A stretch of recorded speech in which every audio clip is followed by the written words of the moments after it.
I'd like to introduce Allan from Scotland, and Allan has multiple sclerosis. Welcome, Allan. Hi, Linda. Could you tell me when you first started having symptoms of MS? Oh, that's a difficult one. I was diagnosed in 1986, but I probably had symptoms for at least 10 years before that. Mm-hmm. So what sort of symptoms did you have at that time? But it's the same. The symptoms bother me most all my life is fatigue. Mm-hmm. I first started noticing terrible fatigue when I was driving. I had a job that required me driving around the north of Scotland, preparing in those days it was typewriters and photocopiers. Mm-hmm. And I would have to stop the car and pull on the side of the road and have a rest. I didn't always sleep. It was more just having to have time out. Yep. To gather myself together again and set off to the next customer. And I knew it wasn't right. It was unnatural fatigue. Mm-hmm. Other people didn't have that or complain of that sort of thing. Yep. I went to the doctor in those days, but it was hard to describe it other than just feeling tired. How old were you at the time? I would have been 25 when I went to Shetland, so I would have been between 20 and 25. Right, so you were young. Yeah, but I'm certainly not the youngest that I've heard of. So how did it impact on your social life? It actually impacted more on my business life, I suppose, because the problems were when I was driving. Mm-hmm. Socially, I didn't really notice it. I could rise above it. Socially, if I was going to football matches or if I was going to parties, I could, but I could overcome it. These are difficult questions. Sorry. I'm thinking back now 30 years. I can remember it being okay. My social life, I can remember it being a problem in 1990. I mean, I was long diagnosed by then, but I went to the World Cup in 1990 with 3 other guys, Mm-hmm. and we all shared the driving, and I couldn't take my turn driving. Mm. I did sometimes, but I had to depend on others. I could drive for short distances, and then I would start to tire, and someone else would have to take over. It got to the point where I didn't even bother to take my turn. So what did you find other than the fatigue? Was that the only thing that bothered you at that time? No, I had various sensory problems, tingling, pins and needles. When I can remember when I was driving, if I bent my neck, I would get a tingle running right down my back, through my legs, to my toes. And it wasn't painful, it wasn't unpleasant, and I would find myself doing it just to see if it was still there more than anything. Yeah. Are you talking on a cordless phone or a hands-free phone? I'm doing it via Skype, so I've got a headset on. You do it for, okay. Do I sound okay? Yeah, oh yeah, you sound okay. You just sound remote, distant. Oh. It's not a problem. Okay. I just wondered if it was my phone or... No, it's probably me. So how did your MS progress from there?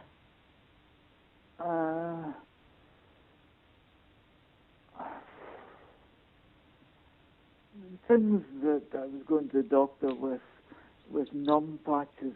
I remember one side of my face went numb, and when the doctor examined it, this was actually still in Shetland, when the doctor examined me, it turned out that my face wasn't numb, it was actually oversensitive, because he did tests by asking me to close my eyes and then touching my face with sharp objects, and blunt objects, and everything he touched my face with felt sharp to me. Mm.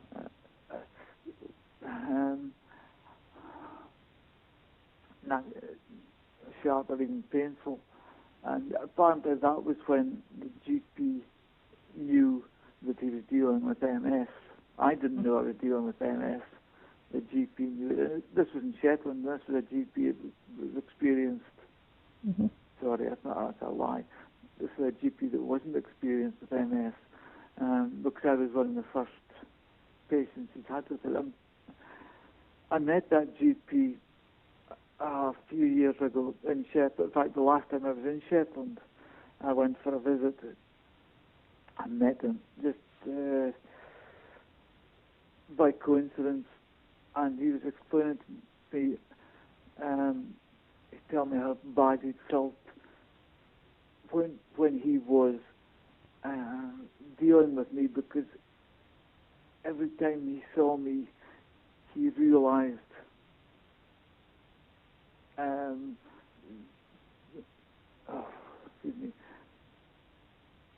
every time he saw me, he realized he was dealing with someone with MS, but didn't want to tell me because he didn't have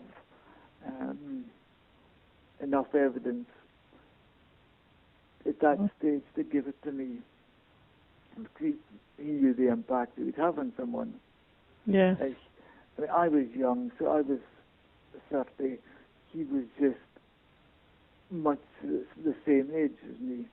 Mm. But what I'm trying to say is, he was dealing with people, a lot of people that were well down the road with MS. Mm-hmm. I was probably the first one he'd had that was just developing MS, if you like. Yes. And he it said at that time, he was the one that broke the news to me eventually in 1986. And he said at that time it was one of the worst things he'd ever had to do.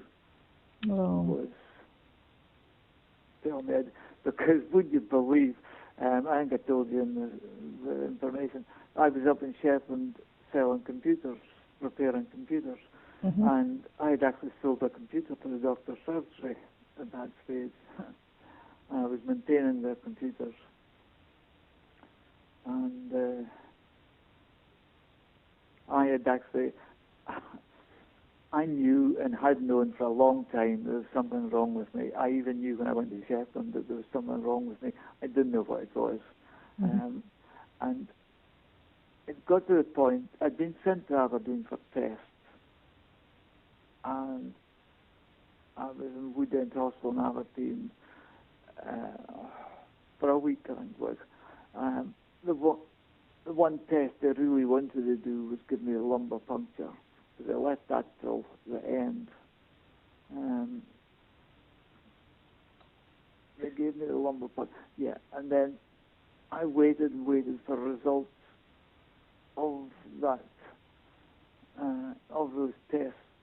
And the results weren't coming. I wasn't hearing anything. Mm-hmm. And I suppose I was getting annoyed at the time rather than suspicious, but I was getting annoyed. I still had no clue that I had MS. Even though there are a lot of folk in Shetland with MS, I didn't know anyone there with MS. And so I was still waiting for the results. What I did was I applied for a life insurance policy. And when I asked if you'd been to the hospital recently, I filled in the section and said yes. I said I'd had tests, but I still hadn't had the results of the tests. This was to the life insurance people. Mm-hmm. And when I think back, this should never have happened. And I don't blame the GP for it, but when I came into my office one day and the girl who worked for me said I'd had a message from the doctor. They wanted me to make an appointment, but I had to make an appointment at a time that was suitable for all doctors, they wanted to see me together. Mhm. That's a very strange thing. I mean, I've never had that. I've never had that before or since. All the doctors in a practice wanted to see me at the same time. Mhm. And he certainly should never have left that message with the girl who worked for me, Yes. because she knew right away that there was something seriously wrong before she was passing on a message like that. Mm. And I went to see the doctor, and sure enough, the three of them, there's only three doctors in the practice, they were all there, and that was when they told me that they hadn't wanted to tell me yet, but a hand had been forced because they'd had to fill in a form for the life insurance company, Yeah. telling them what their suspicions were, etc., etc. And they knew that the life insurance company were going to turn me down, so they thought they'd better tell me. Mhm. So how long did it take before you found LDN?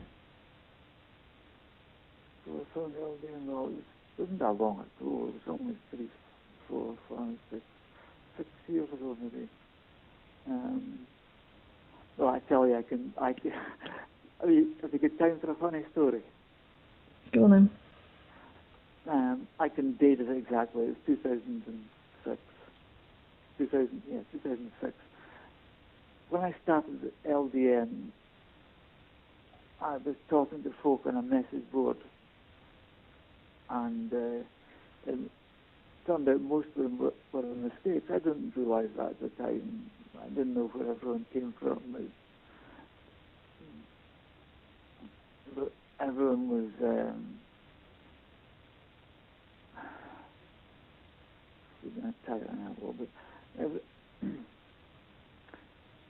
everyone was given their experiences of being an LDN on the message board. But in amongst all of this stuff, there's all this religious rubbish that I had no time for, and I eventually said something, and to one of them, and I got pounced on by everyone on the message board for my blasphemous comment. And one person sort of came to my defense and said, one person came to my defense, and I started talking to the person directly, and it turned out she was Australian, and that was the reason why she didn't have the same religious views as everyone else in the message board. Most of the rest of them turned out living in Texas. Mm-hmm. Anyway, she came to my defense. I started talking to her, and she had started LDN the same time as me, the same week as I had. And after I'd been in LDN for just a month, I started to feel better. Mm-hmm. I told the girl that, and I said, if I continue to feel any better, I'll come and visit you. And in the next few days, a special offer came through, an email from British Airways, a special offer of plane flights to Sydney. So, at the spur of the moment, I booked myself a flight to Australia. Yeah. I had no visa. I didn't know how far Australia was. I mean, obviously I knew where it was. Didn't know how long it took to get there, anything. But I was feeling so good. I booked this flight to Australia, and then said about getting visas, etc. And before I knew it, I was sitting on a beach in Sydney, Bondi Beach. Oh, how wonderful. And that's how I can date it. It's 2006. Mm-hmm. It's 5 years. I think I told a lie. I think said it was 6 years. And what did LDN do to help you? What symptoms did it help with? it it was more psychological than anything. I can't say there were any real physical improvements. I felt better. That alone was worth the expense. It doesn't come into it because it's compared to some of the other things. I haven't spent so much money over the last 10 years on miracle cures. Most of the folk on the LDN message board, I met them all, I shouldn't say met them all, I met a lot of them in Costa Rica when I went for stem cell surgery, stem cell treatment. Yes. And that alone cost me £20,000. And my LDN cost me, I don't even think about the crypto, minimal. You're looking at like tens of pounds a year. I have tried Esperanza. I have tried the goat serum. I have probably paid £50,000 easy in the last 10 years on other treatments. And you think LDN worked the best? Well, it's the only one that ever made me feel better. Right. Whether LDN has stopped or slowed down progression, I'll never know.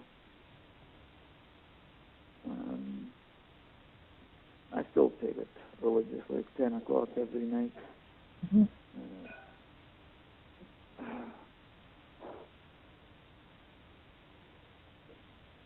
You're recording all this? I am. Is there anything else you'd like to add? It will be edited, so don't worry. It'll be edited, yeah. Anything else I'd like to add? Well,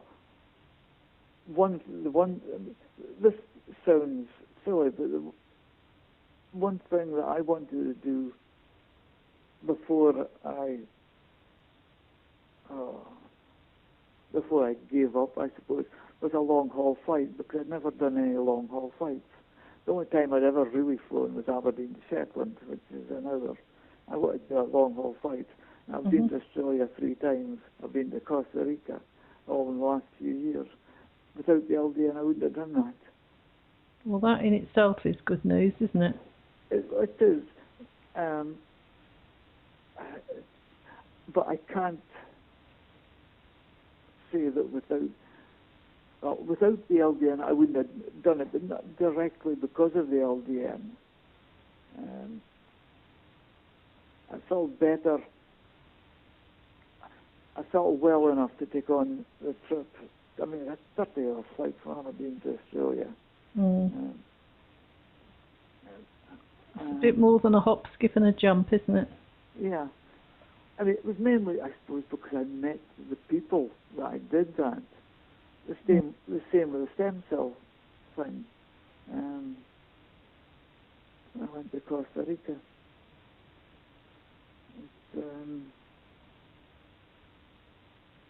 I've a lot to thank LDN for, but not the kind of things that I wanted to thank it for. I suppose I can still walk. I can't walk much more than about 30 or 40 meters without a minute rest. So I find it, I'm going to say, I don't have much to measure it with, but I do. My bladder's got a problem, the bowels are a problem, balance is a problem, all of these.